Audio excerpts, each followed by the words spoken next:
पहचाने पाकिस्तान मेगा अदबी award 2026। Drama निगार, शायर, अदाकार इफ्तिखार अफी साहब अपने ख्यालात का इजहार करते हुए जो तेरे बंदों की खातिर जीवन सारा दान करे हैं, उन लोगों में मेरा नाम भी लिख दे रब्बा, जो हर हाल में खुश रहते हैं। हर रास्ते से कांटे चुनने वाला कर दे, मुझको भी मत वाला कर दे। मीत मेरे कुछ कर दे ऐसा, कहता फिरूं मैं शुक्र है रब का, जो है मालिक सबका। बहुत शुक्रिया। बहुत टाइम हो चुका और बहुत बहुत बड़े लोग मेरे सामने बैठे हैं। सबसे पहले तो पहचाने पाकिस्तान का बहुत शुक्रिया और इनकी पूरी टीम का शुक्रिया, और उन तमाम लोगों को जिनको अवार्ड्स दिए गए हैं उनको बहुत बहुत मुबारक हो। आप बड़े खुशकिस्मत लोग हैं जी कि एसएम सादिक साहब आप में इस वक्त मौजूद है और मैं भी उन खुशकिस्मतों में शामिल हूँ। मेरी ज़िंदगी में सादिक साहब से दो नशिस्तें हैं, एक हमने इंटरव्यू दिया था एक चैनल पे, और एक दफ़ा जब मैंने स्टार्ट किया था तो एक स्टूडियो में मुझे इनकी नशिस्त में एक कोने में बैठने का मौका मिला था। मैं अगर कभी सोचूं कि बहैसियत शायर मुझे कहाँ जाना है तो मुझे इनकी सीट पे बैठना चाहिए, लेकिन वो मेरी सीट पर जाकर बैठ गए, इसलिए वहाँ चला गया था। सादिक साहब आप तशरीफ लाए सर। आपके आने के बाद तो खैर मुझे ऐसे हो कि, और मैं बड़ा छोटा सा निकम्मा सा आदमी, कोई औकात ही नहीं है मेरी, तो अल्लाह ताला आपको उम्र खिज़र अता फरमाए। मैंने उस दिन भी ये दुआ दी थी, क्योंकि मुझे नहीं पता ये लोग कितना आपको जानते हैं, मैंने तो आपको बहुत सुन रखा है। पाकिस्तान के सारे मशहूर कलाम, सारे गाने, हर चीज़ वो आपके कलम की अता है। अल्लाह आपको सलामत रखे।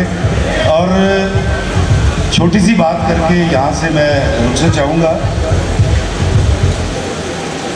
दोस्तों, आप लोग लिखते हैं, मुझे आप लिखारियों से ज़्यादा बातें करनी थी, लेकिन मैं बड़ा हैरान हुआ। यहाँ जो बच्ची आई है, जो भाई आया है, जो बेटा आया है मेरा, किसी की 8 किताबें हैं, किसी की 40 किताबें हैं, किसी की 35 किताबें हैं। तो अभी एक मेरे दोस्त जो राइटर हैं, मैं नाम नहीं लूँगा, अभी हम बाहर बैठे हुए थे, तो मुझे उन्होंने कहा जी कि मेरी 2 किताबें, एक चिकन छोले हैं और एक यूके यात्रा है। और चिकन छोले को मैं समझता हूँ कि मैंने सूफीज़्म पे बड़ा काम किया है। मुझे कहते हैं कि आपने किस पब्लिशर को दी है? मैंने कहा मैंने किसी को नहीं दी, मैं खुद बेचता हूँ। तो कहते अच्छा बिक दी है ना? मैं कहा हाँ जी, अभी तक 1 करोड़ 30-35 लाख रुपए की बेच चुका हूँ। कहते ताड़ी किताबा कितनी ने? मैं कहा 2। तो कहते और नहीं आ रही? मैं कहा 4-5 लिख के रखी हुई है, पहले ये पैसे बट लवा फिर वो बेचांगा। उन्होंने मुझे कहा कि आपको मैंने किताब देनी है। मैंने कहा मैं आपको पैसे दूंगा उस पर। कहते नहीं मैंने आपको गिफ्ट करनी है। मैंने कहा याद रखिएगा, जो शख्स पैसे नहीं खर्च सकता वो किताब पढ़ता नहीं है। मैं सिर्फ आपको ये बताना चाहता लिखारियों को, मैं बहुत छोटा बड़ा निकम्मा आदमी हूँ, लेकिन मैं सेल्समैन बहुत अच्छा हूँ। मैं जब यूरोप जाता हूँ तो 50 यूरो, और जब यूके जाता हूँ तो 50 पाउंड की एक किताब मेरी बिकती है, और कई दीवाने 2-2 हज़ार पाउंड की भी खरीदते हैं। आपका लिखा बहुत मुश्किल से लिखते हैं आप लोग, लेकिन मैं देखता हूँ आप पैसे नहीं कमाते। मैं तो ड्रामा लिख के 40-50 लाख रुपए का ड्रामा भी लिख लेना था। मैंने नागन लिखा था 1 करोड़ 11 लाख रुपए में। जब मैं आप लोगों को देखता हूँ कहता हूँ यार ये कैसे बंदे हैं। मैं जिस तकरीब में जाता हूँ 40-50 किताबें मेरे पास आ जाती हैं, मैं उनको पढ़ता भी हूँ, ऐसा नहीं है कि मैं नहीं पढ़ता, लेकिन मुझे फिर ये आइडिया होता है कि इस राइटर ने कुछ पढ़ा नहीं था, इसे किताब लिखी। बानो कुसियापा के पास जब लोग आते थे तो वो पूछते थे आपा जी की करा लिखन ली, तो आपा कहती थी पहले पढ़ा कर बेटा। मैंने अपनी पहली किताब चिकन छोले 50 साल की उम्र में जाके छापी थी। उसकी वजह ये थी कि बानो आपा कहती थी कि कंपाइल करके ला, मैं इसका फ्लैप लिखूंगी। मैं कहता था मुझ निकम्मे की कमीने की इतनी औकात ही नहीं है कि बानो कुसिया उसका फ्लैप लिखे। जिस साल उनकी डेथ हुई है उस साल मैंने वो किताब पब्लिश की थी ग्लासगो से। तमाम लिखने वाले, मैं बड़ा हैरान हूँ, अवार्ड लेते हैं किसी से, दूसरे जाके तस्वीर बनवा रहे हैं। और कुछ मैंने ऐसी चीज़ें भी देखी कि कुछ खवातीन ने कहा नहीं हमने मर्दों से अवार्ड नहीं लेने। लिखने वाले के लिए ये पर्दा बड़ा ज़रूरी है, आप करें, बड़ा अच्छी बात है। लिखने को किसी अकीदे के साथ ना जोड़िएगा। आप में से किसने बानो कुसिया को पढ़ा है? हाथ खड़ा करें। राजा गीत किसने पढ़ी है? पढ़ी आपने राजा गीत? मैं लिख के कह सकता हूँ, किसी औरत से कहूँ ना राजा गीत को आके यहाँ डिस्क्राइब कर, वो भाग जाएगी, लेकिन यार मैंने शर्म आती है। आप बानो कुसिया को पढ़ें, वो इंसान की चूल्हे हिला के रख देती है, ऐसी कमाल राइटर, इतनी अजीम औरत। तो जब हम जैसे उन लोगों को पढ़ते हैं, एक और तरह की तहरीर सामने आती है, तो बड़ा एहसास होता है कि यार काश ये बच्चे पढ़ते। आपने एक तो लिखना नहीं छोड़ना, कभी मत छोड़िएगा। जिस जगह पे हैं आप किताब नहीं छुपा सकते, आप फेसबुक पे लिखें, फ्री मीडिया में आपके लिए। आप शायर हैं, अपनी शायरी मोबाइल सामने रखें, उसको रिकॉर्ड करें, डाल दें, आप देखिएगा कैसी इज्जत मिलती है उसको। लेकिन मैं ये ज़रूर गुजारिश करूँगा आपसे, अभी कलम को रख दें, कुछ पढ़ना शुरू कर दें। एक साहब ने मुझे किताब गिफ्ट की, मैंने 2 अफसाने पढ़े, मैंने कहा यार क्या लिख रहा है। तीसरा मैंने जब पढ़ा तो वो मुंशी प्रेमचंद का अफसाना था, हजी अकबर, उसने अपने लफ्ज़ों में लिख दिया था। मेरे को लाके पढ़े जाओगे, मैं बढ़िया किताबें पढ़ी हैं, मैं ड्रामा देख के बता देता हूँ कि यार ये सीक्वेंस कहाँ से चोरी किया है। अभी बहुत बड़े किसी राइटर ने बानो कुसिया की मॉम की गलियाँ का एक थीसिस चोरी करके लिखा था, बड़ा मशहूर हुआ। तो किसी ने आके आपा को दिखाया, मैं कहा आपा जी है कौन है? तो आपा जी ने कहा कोई गल नहीं, तो फ़ायदा हो गया। याद रखिएगा, आपका काम बहुत बड़ा काम है, लेकिन लिखना ना छोड़िएगा और अच्छा लिखिएगा। 10 साल बाद लिख लीजिएगा, पहले पढ़ लें। मैंने उस दिन कलम उठाई थी जिस दिन मैं 1900 किताबें पढ़ चुका था, मेरी लाइब्रेरी भरी हुई है। मेरा बचपन बाबा जी वासिफ अली वासिफ की गोदों में गुजरा, उस वक्त जब मुझे पता भी नहीं था लिखना क्या होता है। और ये बाबा कौन है? मेरे अब्बा जी के दोस्त थे। बाबा जी इशफाक साहब के साथ बैठता रहा, बानो कुसिया के मरने तक उनके साथ रहा। 23 साल का ताल्लुक़ था। जब वो कब्र में उतरी हैं तब मैंने अपनी पहली किताब कंपाइल की थी। अल्लाह ताला आपको वो कदता नहीं करेगा जो आप डिमांड करते हैं, आपको कदता करेगा आपका वो हुनर जो लिखता है। मैं क्यों कह रहा हूँ, मेरी तो मुलाकात नहीं सादिक साहब से, 2 मुलाकातें हैं, लेकिन मैं जानता हूँ क्योंकि मैं पढ़ने वाला हूँ, सुनने वाला हूँ, लिखने वाला हूँ कि ये क्या हस्ती हैं। ऐसी हस्तियाँ बार बार पैदा नहीं होती। इनको अभी कहें जी पानी की बोतल से लिख दो, पानी की बोतल से लिख देंगे। हम लोगों को आवर्द में बैठना पड़ता है, फिक्र सुखन में बैठना पड़ता है।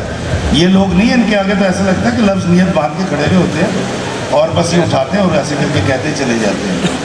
इस तरह के बड़े लोग जब मैसर आ जाएं तो मुझे अच्छा लग रहा था। कुछ लोग जब आके अदब से बैठे थे घुटनों के पास, मैं बेदबी नहीं करना चाहता था, डेकोरम नहीं, तो मैंने भी वहीं आके बैठना था जहाँ आप लोग बैठ रहे थे। अपने बड़ों के अदब कीजिए और लिखिए, लेकिन इस तरह का लिखिए कि लोग आपसे ड्रामा लिखवाएं, जहाँ से आपके बच्चे पलें। किताबें छापी जाओ, पहल लाई जाओ, क्या फ़ायदा होता है उसका? होता है कोई फ़ायदा? तो जिस तरह मैंने कहा ना कि भाई पहले अपनी 2 किताबें बेच लूँगा फिर बाकी छुपाऊँगा, तो अपनी किताब को सेल भी करना सीखें। मैं सिर्फ उस बच्चे को जो मुझे कहता है ना स्टूडेंट हूँ, या कोई कहे कि इफ्तिखार भाई मुझे लिखता है ना इनबॉक्स में कि इफ्तिखार भाई मैं पैसे नहीं दे सकता, मैं उसको 1000 रुपये भी साथ बेचता हूँ और किताब भी बेचता हूँ, लेकिन मैं अपनी किताब कभी किसी को फ्री नहीं देता। जो फ्री लेगा वो पढ़ेगा नहीं। हमने अगर हबीब जालिब साहब को पढ़ा, बल्कि मेरी तो मुलाकात भी है अल्हम्दुलिल्लाह। हम साए थे संतनागर में, जब आप बहुत छोटी होंगी उस वक्त। मैं संतनागर की जंपल हूँ, तो वो सारा दौर भी देखा। हम जब फजर के वक्त नमाज के लिए जा रहे होते तो जालिब साहब की वापसी का वक्त हुआ करता था। तो बहुत ज़्यादा हैं, लेकिन इस वक्त टाइम कम है। मैं इन लिखारियों से बात करना चाहता था, कुछ लंबी बात करना चाहता था, लेकिन अब इतनी बड़ी शख्सियत सामने बिठा दिया थे, लता कमल लग पैंदियाँ ने। हम उस दौर के लोग हैं जो बड़ों के मतलब हमारे कोई भी बड़ा कान पकड़ लिया करता था, वह क्यों खलोता है खंबे गोल भूडी करन लिया, तो हमारे पास जवाब नहीं होता था। तो बहुत सारी बातें करने को जी चाह रहा था। सिर्फ एक बात बता के मैं इजाज़त चाहूँगा। मैंने जब पहली बार गाड़ी खरीदी, वो दूसरी बार, वो आज भी वही है गाड़ी, 8 मॉडल सिटी है मेरे पास, और मैंने सेकेंड हैंड ली थी वो 9,95,000 रुपये की। तो मैं इतना गरीब आदमी था कि उससे पहले खैबर थी, तो मुझे पता नहीं था, मैं उसका शीशा हाथ से एडजस्ट किया करता था, मुझे पता नहीं था। किसी ने बताया वो भाई अंदरों होती है, अभी भी वही है मेरे पास। तो मैं वो जब गाड़ी ली तो मैं चलाता रहा, ठंडी मशीन की गाड़ी, मरी जा रहा हूँ, सैर कर रहा हूँ, वो खड़खड़ करने लग गई गाड़ी, खड़कन लग गई। तो जब गड़गड़ ज़्यादा हो गई तो मैं एक मैकेनिक के पास गया, मैं कहा भाई ये जब मैंने ली थी तो बड़ी फिट थी, तो 2-3, उन्होंने कहा भाजी थी सस्पेंशन उड़ गई है। मैं कहा अच्छा वो क्या होता है? मैंने कहा जी खोले, उसने सुबह सुबह बुलाया, चिमटे भी खोल दिए, एक्सल भी खोल दिए, कंघी भी खोल दी। अब मैं देखता रहा सारा दिन, पैसे खर्चता रहा, ए भी ले आओ, ए भी ले आओ, ए भी ले आओ, ए रिपेयर होएगा। शाम को 1,25,30,000 रुपये लग गए सस्पेंशन पे, फाउंडेशन पे।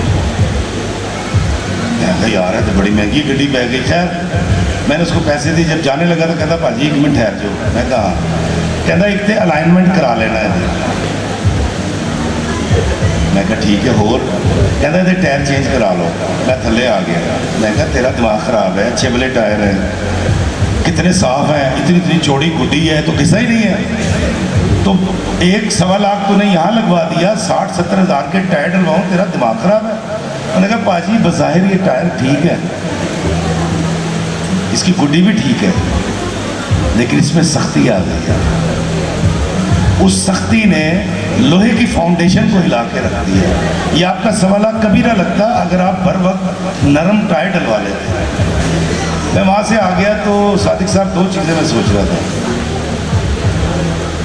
अलाइनमेंट, सिरात मुस्तकीम, सीधा रहना, इतना जरूरी। दूसरा, मेरी ज़बान भी तो सख्त नरम है ना, चूल्हे में नरम है, रबड़ की तरह।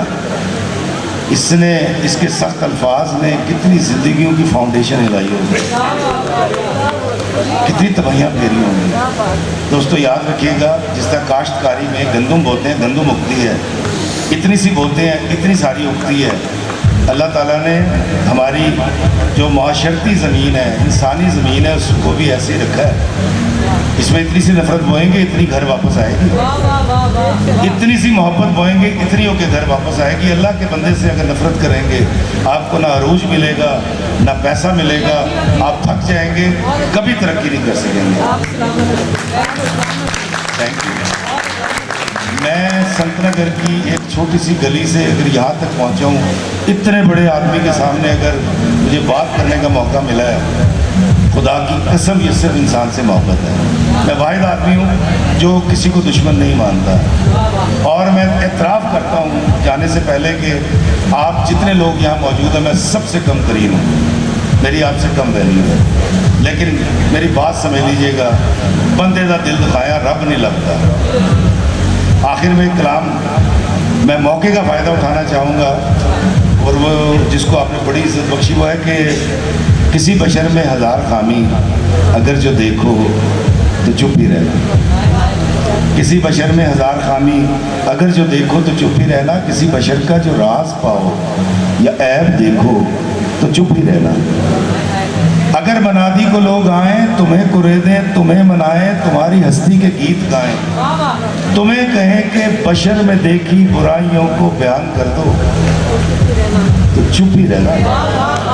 जवाब ये है, जवाब ये है, दलील ये है, ज़ईफ़ लम्हों की लग़ज़िशों को, हराम नातों की कुर्बतों को, हमारी सारी खवासतों को, हमारी सारी हिमाकतों को वो जानता है, वो देखता है, मगर वो चुप है।